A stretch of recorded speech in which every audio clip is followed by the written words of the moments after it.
Hello friends and welcome back to my channel. We have a lot to talk about today. As y'all know, I talk about scams, potential scams, grifters, unethical influencers, things like that over here on my channel. And today I want to talk about a more so developing story that involves a YouTube phenomenon, a possible grift, well definitely a grift, a possible scam, and it's really just one that has been really made me just go back and forth and think about this a lot. As you can tell by the title of this video, we are going to be talking about Ariana, aka Ronnie Spur, also known as Ari, or All In with Ari is what her YouTube channel is called. Now again, always, as you know, come on, it's not a CCsuarez video if you do not have all the disclaimers. Who's not trying to get sued? This girl. So this is not legal advice. I am not a legal representative of anyone except for like unofficially and unprofessionally myself. However, I always just want to make that disclaimer. I'm not a mental health professional.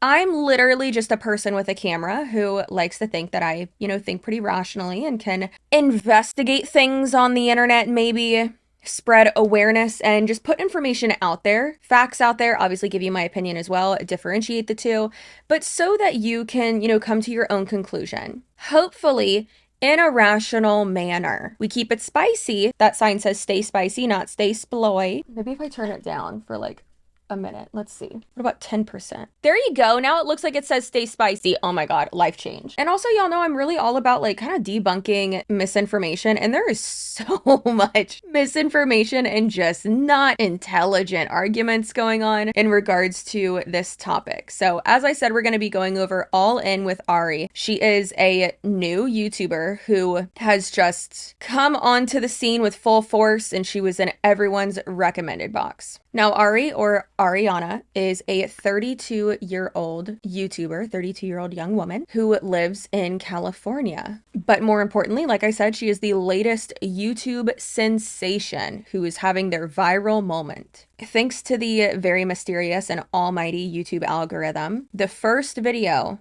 that Ari posted on her brand new YouTube channel gained over 1 million views almost instantaneously. It was crazy. And to date, that video now has over 2 million views, and it's been about a month since it was posted. Now, thanks to the algorithm taking favor with her and her channel, she gained almost 80,000 subscribers in just under a month. And as of filming this video right now on September 1st, 2022, she is sitting at almost 90,000. She's got like 2,000 or 3,000 more to go. So what was it with that first video that Ari posted that had the algorithm pushing it out to every single person's homepage or their recommended tab on YouTube?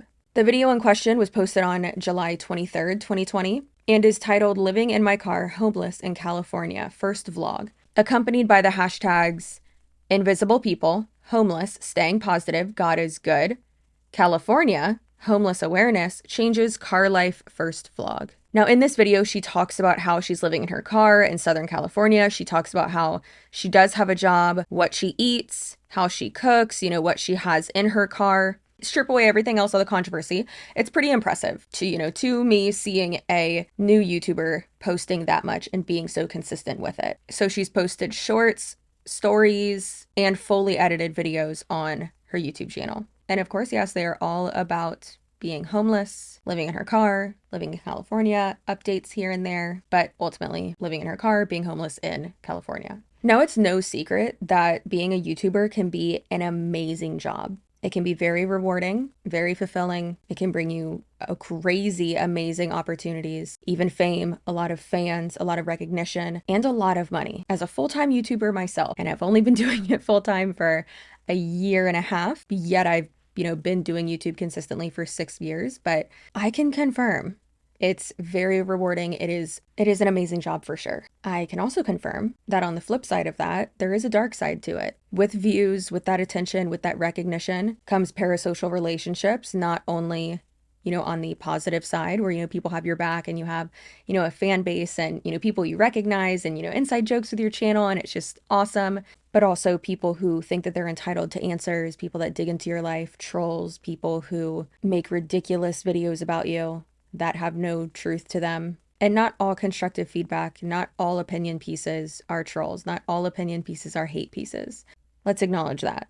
But choosing to be a public figure in this industry, you are opening yourself up to harassment. It sucks, but it's part of the job. Now, when a creator grows their channel and their online presence organically and gradually, the creator is actually able to earn the trust of their following and divulge really what they want to when they are ready to do so. And more so, be able to control that narrative. And like I said, be able to build that trust with your viewers as well. And that's very important. If you don't have the trust of your viewers, you have nothing. But when a creator grows at the rate that Ari has, that in itself can be a red flag, which can then trigger people to look further into you and expose things about you that maybe you weren't ready to divulge yet, or maybe not giving you the proper time or really emotional capacity to be able to address certain things that are in your past.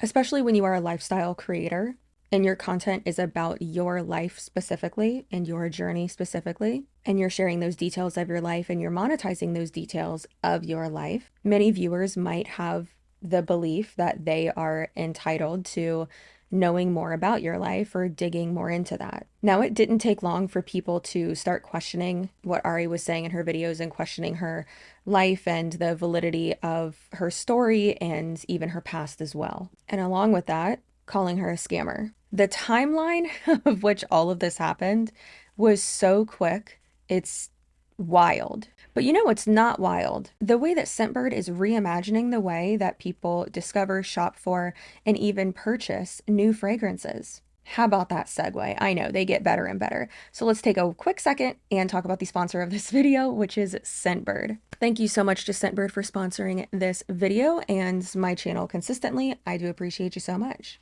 Now, as you may already know, Scentbird is a fragrance subscription service that allows you to choose a new designer fragrance every month. And that's for just $17 a month. So every month you get to pick what you will receive, so there are no surprises for you. And you can skip a month if you want to as well. They even have a quiz on their website that is super easy. So if you're wanting to try something new, but you don't know exactly what fragrance to pick, you can go ahead and take that quiz and it'll lead you in the right direction. They have a lot of perfumes and colognes and unisex options. And each one of these little guys is a 30-day supply. For me, they usually last a little bit longer. I've said many times before, I like to travel with them. I have 2 of these in my car. I have 1 in my purse, or really each of my purses. And it's just nice to be able to have them on the go. Scentbird carries luxury brands like Prada, Gucci, Versace, Kate Spade, and many more, and then also niche brands as well, which I personally love. Those have been some of my favorite ones that I've gotten from them, like Skylar and Confessions of a Rebel. And really those are ones that I never would have tried unless I had Scentbird, because typically I do go for just ones that I've been wearing for years. So it's nice to be able to get out of my comfort zone and still smell amazing. Okay, so this month they sent me Christian Siriano Midnight Silhouette. Look how pretty the big bottle is of it. I love that. Ooh, I love that. Tony's gonna like that one a lot. And then we have a Deck of Scarlet Solar Aura. That smells really good though. And then we have Pink Sugar Creamy Sunshine.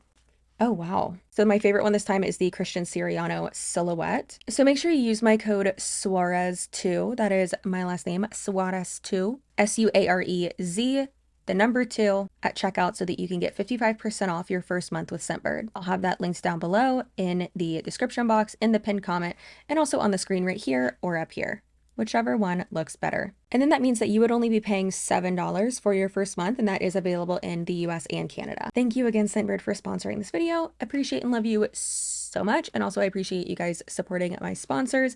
I will also have the links to these scents down below too, because this one's real good. I think this might be my favorite one that I've ever received from them. I say that every time I get new ones, but this one's real good. All right. Now back to your regularly scheduled programming. So what exactly is it that Ariana is doing, or rather what was found in her past, that's leading people to believe that she is a scam artist? Because of the controversy that's going on right now about me, I'm going to just prolong that just a little bit longer. So it's going to be, I guess, kind of older footage, but you'll get to see like what I was up to whenever I first got out here. But yeah, because of the feedback, which I'm sure you guys are already well aware of, I decided to do a video on me addressing that, and I explain my thoughts and what I plan to do next. So that will be coming on Friday if you guys want to tune in. Am I a scammer? See you guys Friday. Mwah, love you.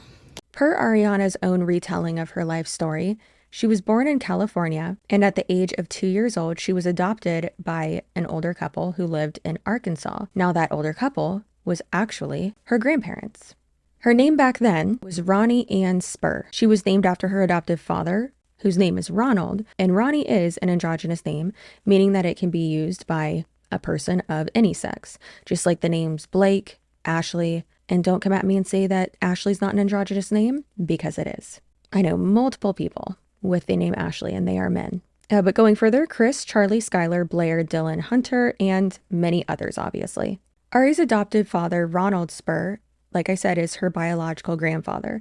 So it seems that her mother, for whatever reason, was unfit to care for her. And thankfully, her grandparents were able to legally adopt her and take her in. Now, obviously, we do not know what happened behind closed doors during her childhood while she was living with her grandparents who adopted her. However, what we do know is that Ronnie did excel in junior high and senior high.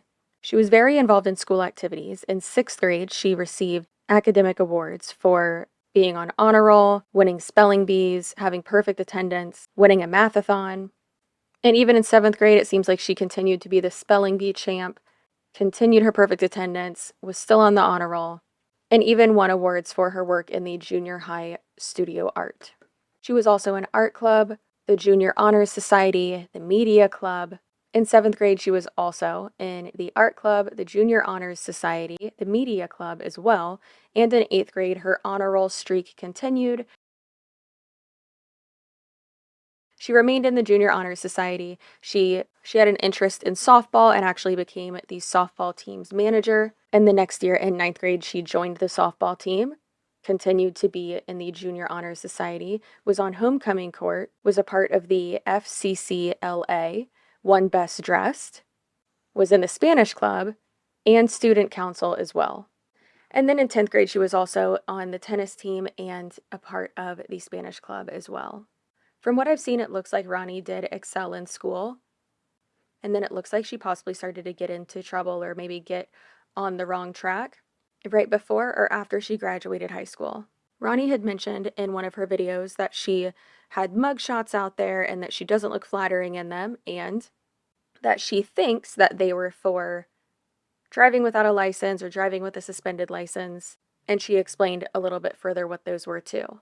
I think it is interesting that she, in my opinion, seemed to downplay those charges, but also that she couldn't really remember exactly what they were for. You would think that if you were arrested multiple times for multiple different violations, that you would remember that. For instance, I know specifically that I've only received one speeding ticket in my life and that I've gotten one red light ticket in my life.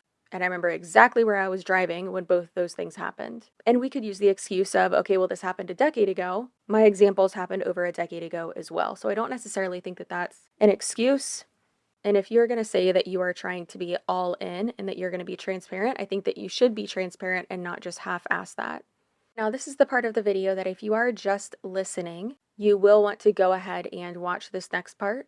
So that I don't get demonetized, I want to make sure that I am not only showing you these documents in full on the screen, but so that I don't get demonetized, I'm not going to specifically say what they are for and read them off, because that has happened to me before, and I'm going to just kind of explain them on the screen as well. Ari comes from a very large family. There's her grandparents, who, as I explained, ended up adopting her. Her grandparents had 2 daughters and 2 sons, and between all of those children, they had 13 grandchildren in total and 2 great-grandsons. Now, Ari does say that she changed her name legally to Ariana from Ronnie when she moved out to California. I will be calling her either Ari or Ariana in this video and not referring to her as Ronnie, just because it would be confusing if I did so. Around the age 22 or 23, Ariana got pregnant and had a son. When her son was about 4 months old, he was treated for a skull fracture and a possible brain bleed from what I could see. And Ariana says that he had rolled off of a mattress that was on the floor and rolled and fell on the floor and hit his head. However, according to her son's father, he says that that mattress was only about 8 inches off of the ground. So professionals have said that it's not really probable that that's how he got the injury. Accidents happen and babies get hurt.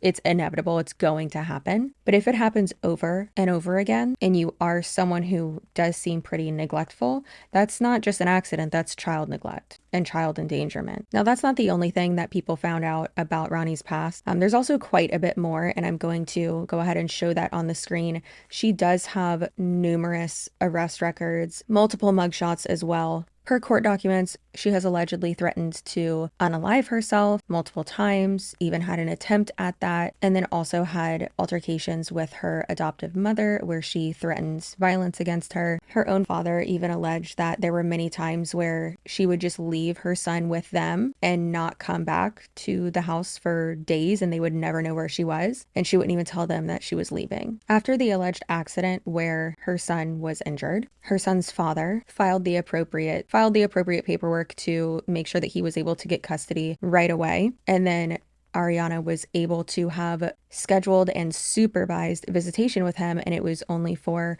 about 4 hours. And I think that speaks volumes. But then it looks like maybe that happened here and there because this did happen, a good amount of time ago. However, it doesn't look like she really took advantage of that. And in my opinion, it looks like she essentially abandoned her child.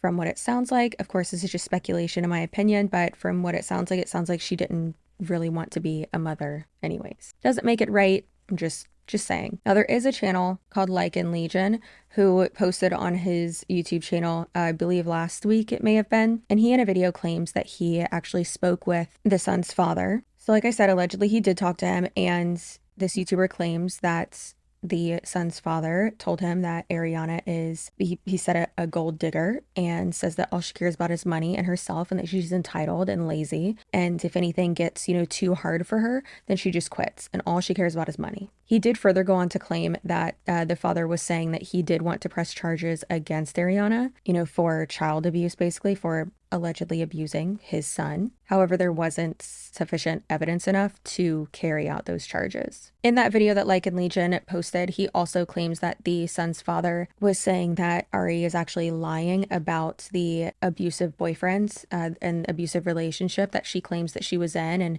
that's why she had to move from Arkansas to California, and why she's, being forced, or choosing rather, to live in her car. And she even said that in her first video, and a few others since then, and mentioned that she had to get out of that relationship, and she had to take drastic measures because it supposedly was so abusive that even her coworkers were saying, we're worried about you, and we wouldn't find it hard to believe if we saw you on the news one day, saying that it went so far that she was murdered or something like that. Now, I never want to, completely dismiss a claim like that. If someone is a survivor or currently a victim of domestic violence, ever.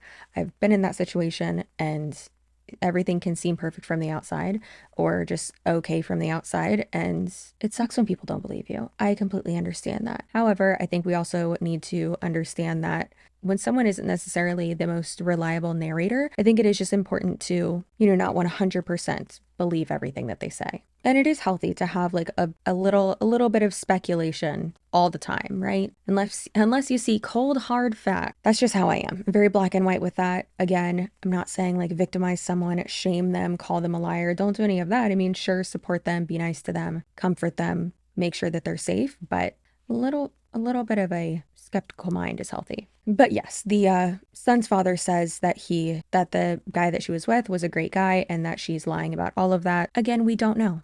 So that is all just speculation. So fast forward to this year, July 2022.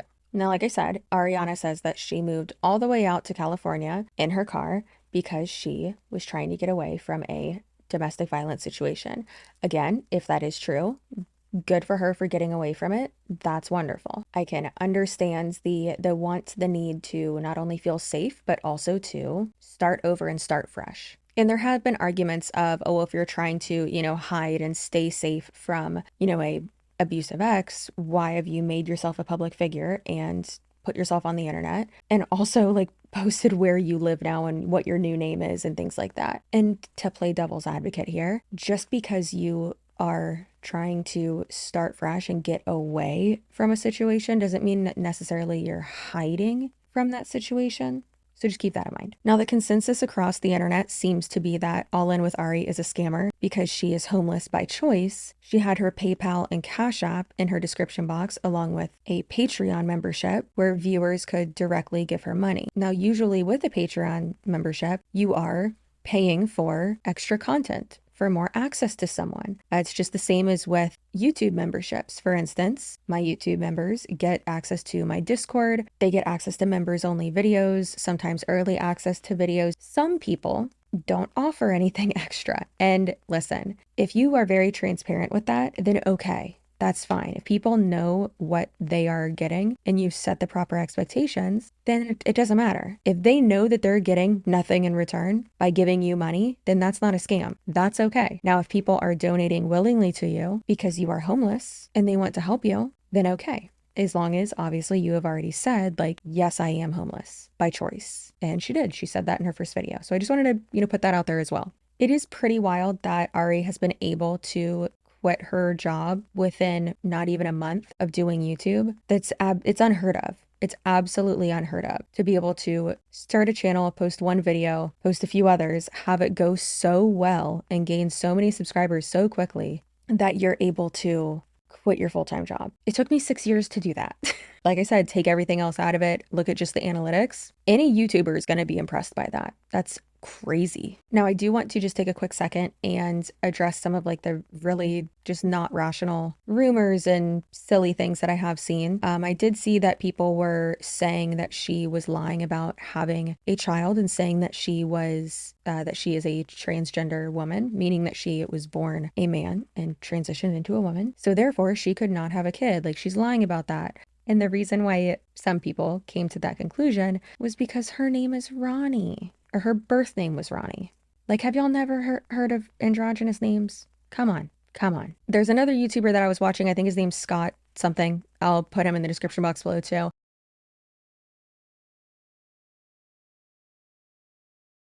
He said it so well. He was like, don't be lazy. Don't just say something without backing it up at all. Or, like take time and look into something instead of just posting it. Just look into it. And if you look into it for like more than 5 seconds, you'll see that it's wrong. And then just don't post that. And the reason why he was, making those points is that if you're going to be posting all this stuff, then people are going to be less likely to believe the things that are true. And I think that's a really great point. Further than that, there was a post where people posted it on the subreddit page regarding All In With Ari. I believe it's All In With Ari Truth is the Reddit page. And there was a picture from her Pinterest page, which she hasn't used in a long time. And they said like, oh yeah, no, this is a picture of her that like she put on her own Pinterest, but it's not. It might look like her a little bit. The brown hair is a little bit too flat to be her. She has pretty voluminous hair. I don't know if you've noticed or seen old pictures of her. She's pretty voluminous hair. Also around that time that picture was taken, she had pretty short hair. And then also the tattoos in that picture, and I'll put it up on the screen somewhere, but the tattoos in that picture don't even match up at all. Like one of hers goes down to, let's say here, and then that person's tattoo goes all the way down. Also, that picture is just like a bikini bod inspiration pic. It's not from her Tumblr page. It's from like a Tumblr page that isn't on there anymore because it was like a porny like Tumblr page. There was a lot of those on Tumblr back in the day. And I actually did a reverse Google search of that picture and nothing came up having to do with her. It's not her. I understand it kind of looks like her, but it's not her. Also, what does that prove? That she's got a good looking body and that she was at one point on a beach or in a bikini or looked different? That doesn't prove anything. So calm down with that. Now, one of my absolutely favorite things that I saw. So there were a few YouTubers and a few posts on any forum. I saw them across multiple ones and comment sections too, that they were saying that she's received so much money, primarily from YouTube ad revenue, AdSense, and donations and stuff too, but primarily AdSense for, her videos doing very well and her channel getting so many views that she is now set for life. I can tell you with 1,000,000% certainty, as someone who, let's say, is an expert, I could be considered an expert in YouTube analytics and ad revenue and AdSense. She's not set for life. She's 32. She's what, probably going to live till like 80 something, hopefully. To be set for life, you would need more than $40,000 for sure. Absolutely. Like, no, she's not set for life at all. When you're a grifter, as I do believe she is, and there's a difference between a little tiny difference between like a scammer and a grifter, but when you're a grifter or even a scammer, you're not necessarily thinking of the long term. You're thinking of right now and what you can get right now. Either way, though, think about it, or let me at least educate you on it if you're unaware, because it seems like a lot of people are unaware how YouTube works, about how the internet works in general, and I just want to make this clear. Again, this is not me simping or sticking up for her. This is just me making sure that the information you're saying is right. I don't think what she's doing is right. Don't think it's okay. And I will obviously give you my final thoughts at the end of this video, like I do with all of my unethical influencer videos or deep dives. But first, let's focus on the facts. So she's not set for life. All right. Yes, she's making probably more money than she ever has on YouTube. And she's making a really good amount on YouTube right now. Absolutely. But she posted her first video on July 23rd, 2022. So let's say she got 2 million views from the 23rd of July to the 31st of July. So with YouTube, it goes by month. So whatever I earned for the month of July, obviously I uploaded the whole month from the 1st to the 31st. I will then get that the next month on the 21st. Some like a few months, it's been like late and it kills me. But either way, typically it is the 21st and it's like in the middle of the day, unless it is a weekend, and then it would hit the next day. Now, 2 million views that fast and getting money that fast on YouTube will usually increase your CPM. Now, your CPM is your cost per 1,000 views. So how much money you're getting paid per 1,000 clicks or 1,000 views, okay? Now, getting 2 million views that quickly would equal around, let's say, $20,000 to $30,000. Again, depending on her CPM, which the CPM rate for every channel is different and it can vary. It can go up or down, whatever. It can be very different. There is an average, but everyone is different. For instance, I can make more money per month than someone who has the same amount of channel views per month than me and the same amount of subscribers. Again, subscribers don't matter. Y'all matter and I love you. But in terms of like AdSense and money, that doesn't matter. There are channels with 6 times the amount of subscribers that I have. I get more views and I get views faster on each video and I post more than they do. So therefore, I'm usually probably making more money than them. So like I said, AdSense is not paid out until the 21st of the following month. So whatever she earned for July would be paid out on the 21st of August, which just passed. So she just got that money from July. She's not set for life. She has also said in a video that she isn't touching any of the like direct donations that she got. And then also that she has, stuff saved up. And then also her like vacation time payout from the employer that she worked for previously as well. And that she's like not touching that. She's just saving that. But again, I want to make it clear, even if she made $30,000 from AdSense for the month of July per the views and the CPM equation that I just did, even if she got that amount, and then also let's say got an extra 10,000 ish from donations, which that's a lot. I don't think she got that much. That's a crazy amount, but still, let's just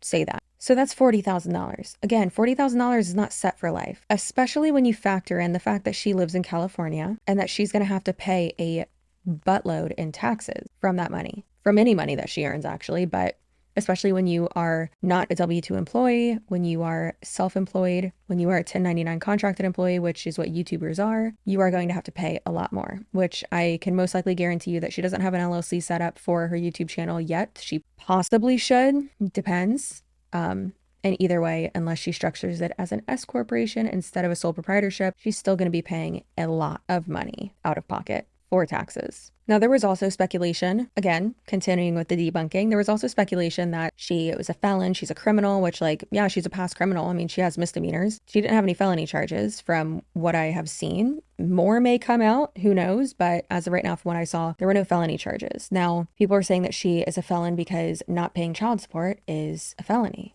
However, her son's father never tried to get child support from her. So no. And also, she wasn't making any money back then. And from the whispers of the internet, they have said that, he has a really good job and that he didn't need money from her. However, now that she's making a lot more money, she better hope that he doesn't come asking for child support, because he absolutely could. And he absolutely could get it from her with how much she's making from YouTube now.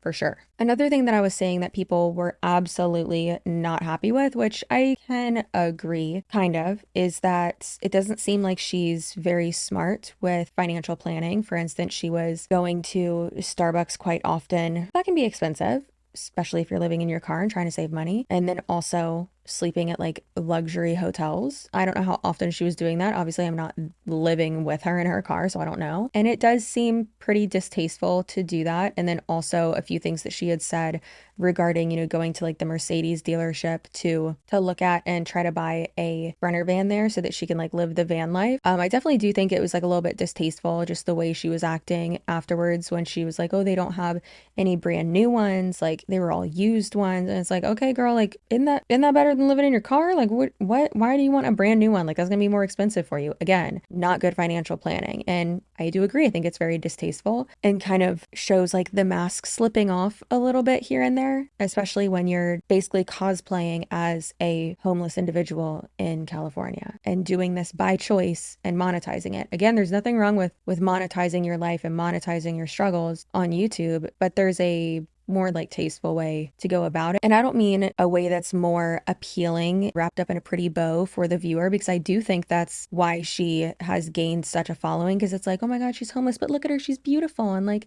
she's nice and happy and like loves God. And it's like, yeah, it's so much nicer for you to see that as someone homeless instead of the thousands of people on Skid Row, huh? It's just so much more appealing for you to look at that instead of look at the reality. And I'm not saying she isn't homeless. I mean, technically, yeah, she is, but she's doing it by choice. Like I said, she had gone to the Mercedes dealership to look at Sprinter vans so that she can live the van life. I do think it's smart of her to try to get a van instead of an apartment because one, long term, it'll be cheaper for her. However, she'll be able to retain those viewers that were more interested in like her journey as being unhoused individual. So I think that's really smart of her to do. Like, it's going to sound bad me saying this business wise, YouTube wise, and viewer retention, and to try to keep this going. That's pretty smart of her. Well, I mean, we can all admit that it's pretty smart. Think about it. The main reason people followed her is because she's homeless. And then what about when she's not homeless anymore? Are you still going to follow her? Probably not. So to keep that viewership up, I can definitely understand the desire to live that van life. And listen, there are some travel vloggers that I love. There's this couple I follow on YouTube that they're travel vloggers, and during COVID, obviously they couldn't travel, and so they got a van and they showed like all their hardships and stuff through it, and it was awesome. I love watching their stuff. It's so cool. However, I was thinking, like, aren't there more affordable vans that you can get instead of a Mercedes Sprinter van? And then also, I'm pretty sure, especially in California, like there are ones that you can get that have already been like built out for you and already like renovated for you to live in. Like that's awesome. You should do that. Even if it's like a little bit more, like save up more so that you're not having to do all that yourself, especially when like you probably don't know how to do any of that. So I think that would be a little bit more helpful for her to do as well. But per the Mercedes website, new Sprinter vans range from $35,000 to $45,000. And when she was talking about it in a YouTube video, her tone was a bit entitled, and she was saying that she was annoyed that they didn't have any new ones. But again, if you can afford a $35,000 to $45,000 Sprinter van, which by the 21st of this month, she'll be able to afford that, all cash, possibly, if my calculations are correct. So like if you can afford that, you can afford an apartment. But again, like I was saying, I'm pretty sure she wants to, do this instead so that she can still like travel around, or again, maintain the job, the subscriber count, and the viewers, which again is smart. And also from the standpoint of overall, owning that van and, having it completely done and all that, like that's going to be cheaper for her than having an apartment where the price increases and you don't own it and all that. So again, just trying to, show you both sides and like kind of argue both sides as well. Again, I'm going to give you my full opinion at the end of this video. So don't you worry. Now let's talk about donations. Now, if you donate to someone on the internet and you have not properly done your research on what you're donating to, I know it's going to sound bad, but you are responsible for that. Not trying to blame the person who got scammed here, but I'm not saying necessarily like, oh, well, they were completely lying to you and you didn't look into it. Okay. What I'm saying is more in regards to this specific situation. So you donated to her because she's homeless. Well, she is homeless. Unless, God forbid, it comes out that she actually like has an apartment and she's just filming herself driving around and she's just lying to us. Who knows? If that happens, I was about to say that'd be amazing. I don't mean it like that.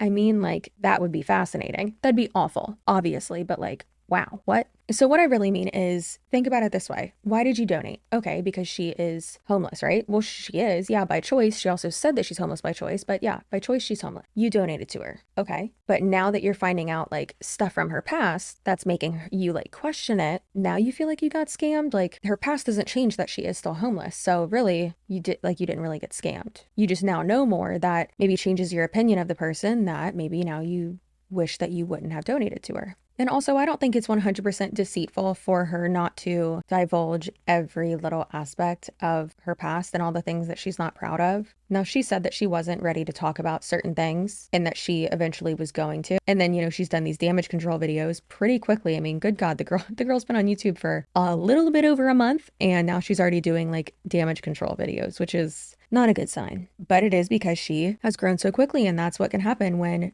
you grow so quickly. And like I said, she said that she didn't want to really talk about it right away, which I don't blame her. However, she did in these videos, these damage control videos, like as I like to call them, she had said, oh, well, I'm going to address them. But she doesn't really address anything. She's still very vague about it. And again, she doesn't have to talk about her kid, but I think it is a valid point for her viewers to bring up and for her viewers to, maybe want verification on, because now they're seeing this and they're like, okay, are you a grifter? Are you a scammer? Like, are you a horrible person? Is this entire thing a facade? But again, that's what happens when people dig into your life super quickly before you can actually build trust with your people. For instance, not to relate it back to me, I know some people think that's annoying, but I can only speak from my personal experiences. So I've been on YouTube for 6 years, right?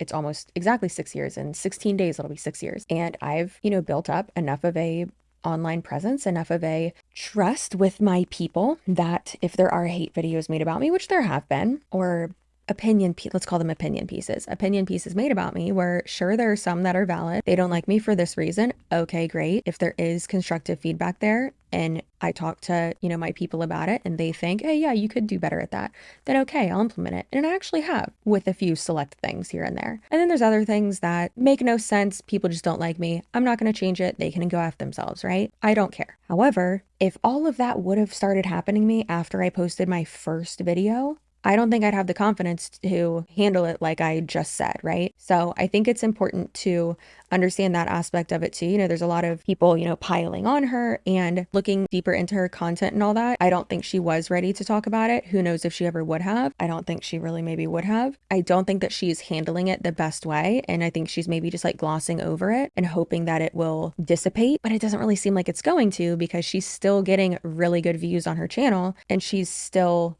cosplaying as a homeless person. Now, what if she made very poor choices when she was younger? Let's be honest, some of us were pieces of poop when we were in our early 20s and our teens. I was such a turd when I was in my early teens. So maybe she didn't make the best choices. Maybe she was a negligent mother. And maybe she realized due to her actions that it's better if her son is taken care of by his father and that that's a better situation for him to be in. And maybe he has a better life without her in it at all. Maybe she was so desperate to start over and to start a new life that she went as far away as she could to, unfortunately, the most expensive state to live in, changed her name, possibly legally, we don't know, and wanted to just start over, and was so desperate to that she went there with no plan and was like, you know what? I'm lonely as hell. I'm feeling down. Maybe other people feel this way too. Maybe I should upload a video. And she did, and it goes viral. And after it goes viral, people see it. People start questioning her. People dig into her past. They expose it. She wasn't ready to talk about it and wasn't ready to necessarily share that with her brand new audience, and maybe doesn't know how to handle these situations because she's brand new to YouTube. Or maybe she's someone who makes very poor choices and doesn't care who gets hurt, someone who's very negligent with other people's lives, just cares about herself and money, as her son's father says, and maybe fell into this whole new persona of, as she calls herself, a hippie, and wants to just live the van life and again completely start over, and maybe likes all the attention that she's getting from YouTube. And so she shares all about how she's getting reached out to by these producers, and people want to date her, and all these acting jobs, and is just overly excited about them because she doesn't realize that really 90% of those are probably a scam as well. I get so many casting call emails. A lot of YouTubers do. She actually said that and when I tell you, I cackled when she said this, but she was on a video once saying that she was approached by a producer to be cast in Squid Games 2. Girl, no. No, you weren't. You have no acting experience. Mostly the entire cast of that movie is Korean. You're not. Like, why?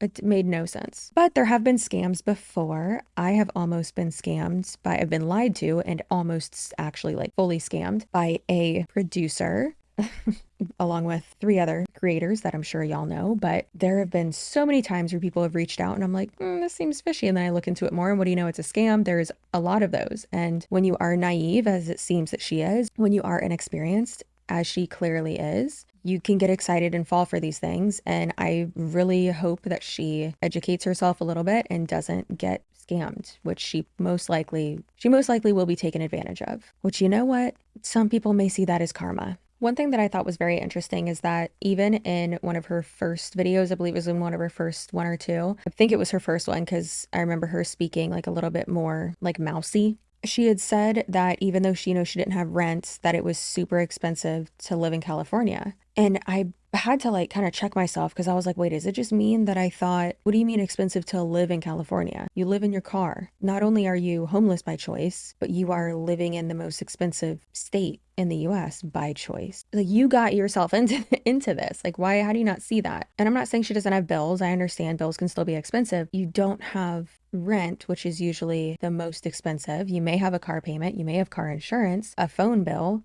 She said she has a gym memberships, and a lot of people who are homeless will do that so they can go use the shower, especially when it's like a chain gym like LA Fitness, Crunch, YMCA, ones like that, so that you can kind of go anywhere. And I understand the annoying argument of whenever anyone is like, oh, well, it's expensive to live here, and people are like, well, just move. And it's like, well, I can't just move. I own a house here, or I have an apartment here, or like my family's here. But she said multiple times that she doesn't have a permanent living situation. She lives in her car. She doesn't have family there, and that she like hardly has friends there, and she's brand new to the area. So again, why would you move to the most expensive state? And I really think that that's just a like perfect indication of the fact that she does not think things through, and she's not the best, or really, let's be honest, good at all at making financial decisions. So when I first started looking into this, and I did a live stream like a day or two ago talking about this, I was saying, I didn't really see her as a scammer, more of just someone who isn't necessarily being transparent. However, after looking more into this and,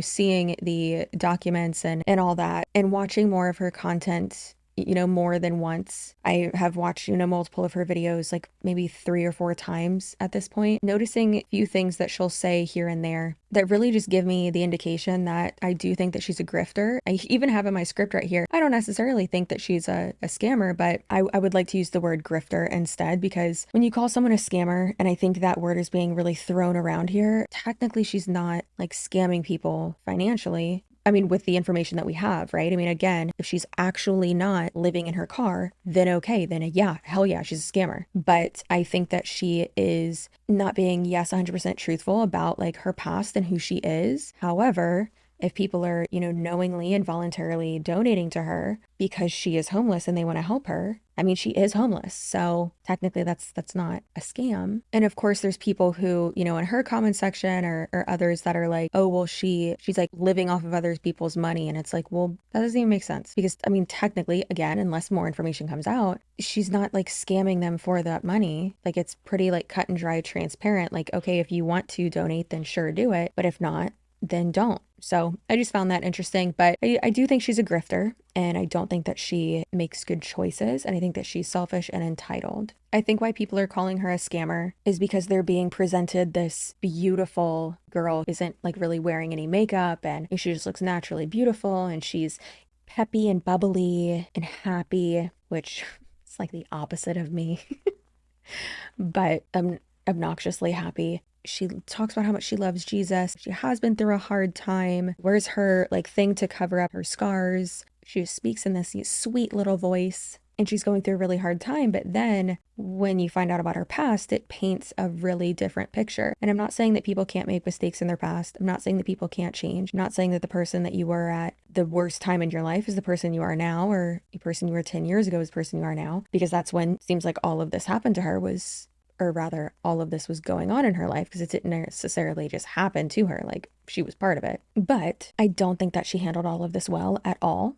she could have just been honest when people exposed her. I think that would have been like, just lay it all out there and actually tell people, like, this is what happened. Please leave my family alone. They don't want to be involved with me, or whatever the truth is. And lay it all out there and be like, you know what, I've been through some shit and I've changed.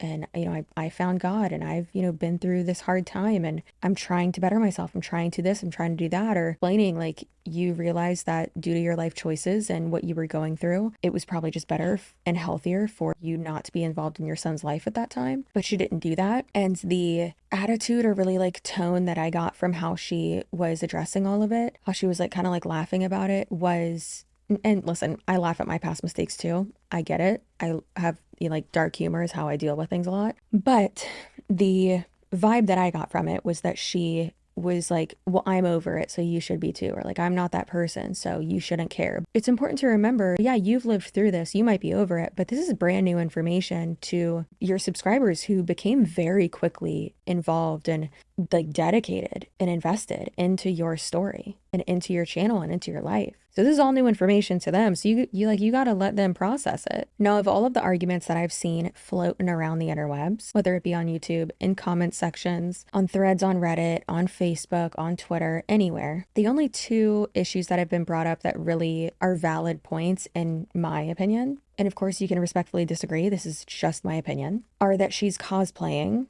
as, for lack of a better term, but that she's cosplaying as a homeless person in Southern California, especially when she has said herself that she's doing this by choice. And then the second is that she basically abandoned her son. And it is completely understandable for people to judge her for that. I think due to that very quick growth that she experienced, that she didn't have time to control the narrative regarding her past mistakes. But like I said, I don't think that her vague answers, or non-answers for that matter, helped the situation at all. I've already said a few of my closing thoughts, but let's go over a bit more of them. Now, like I said, at first I was like, oh, maybe she's not a scammer, but I do think that she's a grifter. And like I said, there is a little bit of a difference in my mind. And then I do think that she is misleading her audience. I think that she's cosplaying as a homeless person. Again, she's doing this by choice. It is a choice. She doesn't have to be homeless. But I think that she's doing that to drive traffic to her channel. And I do agree that her past and changing her name, and whether it was in order to start over or just rather hide from her past, I do agree and understand that that can be very shocking to, the average viewer that donated to her and then now may feel like they were bamboozled. That's completely understandable. Again, people change. People do messed up things in their past, and they atone for them or overcome them. And again, there needs to be some accountability placed on the people who donated and maybe blindly donated,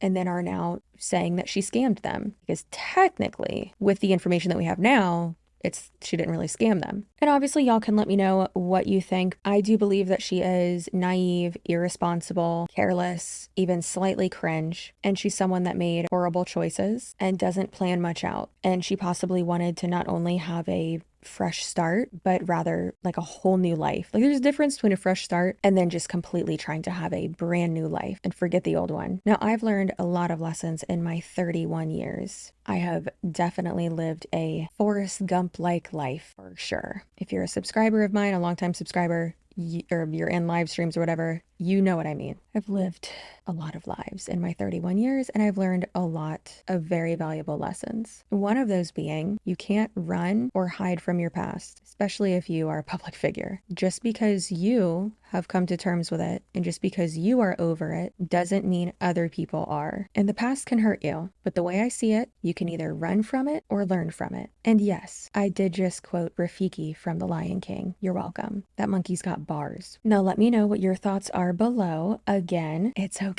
if you disagree with me, that's fine. We are not in an echo chamber here, but don't be a dick. You can disagree with me without insulting me or insulting anyone else. So as that sign clearly says, stay spicy, stay assertive, know how valuable you are. Your feelings are valid. Be patient with yourself. Be nice to yourself. Like, subscribe, and comment, and I will see you in my next video. Bye.